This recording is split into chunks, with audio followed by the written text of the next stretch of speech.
Zimbabwean opposition leader Advocate Nelson Chamisa has criticized the ruling ZANU-PF party for monopolizing Unity, arguing that the day belongs to all citizens, not a political party. Tanapina mashoko amudataurwa panapa naAdvocate Nelson Chamisa uchiti aiwa vakomana ndimi zvenyu muri kucelebrata but macitizens panguva inoi vari kungokwidza nekudzika hapamborina Unity iripo. Tanapina mashoko amudanyorwa panapa ndotigwa subscribe like or turn on the bell icon. Tipina pano paMzimbabwe mutinzi Chamisa emphasized that Unity Day should not be used for political gain, but rather as a reminder of the need for genuine national unity. He said, Unity Day is not a ZANU-PF initiative, but it is for the citizens of Zimbabwe.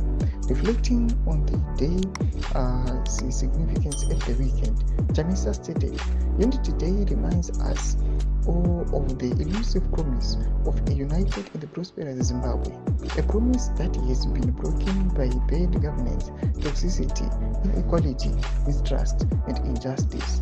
He stressed that true unity goes beyond political parties or individuals. True unity is not about the unity of political parties or individuals.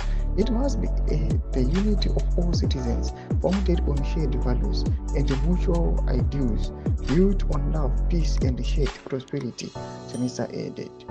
Chamisa argued that unity should not be a symbolic gesture or limited to one day. Unity must neither be a one-day event nor a concept on paper. Unity must be practiced, palpable, and experienced daily in all facets of life. Ndo mashoko anodataurwa panapa naAdvocate Nelson Chamisa achiachiudza vakomana vedherijima achiti aiwa maitiro amunoita atinoona kuti macitizens aiwa havatomborangariri kutaura kuti kune chinhu chinonzi Unity Day, chinhu chinokuzikanwa kuti chiriko, but ivo kuti vararame mairi aiwa vanosvika kurota kana kugugula chaiko.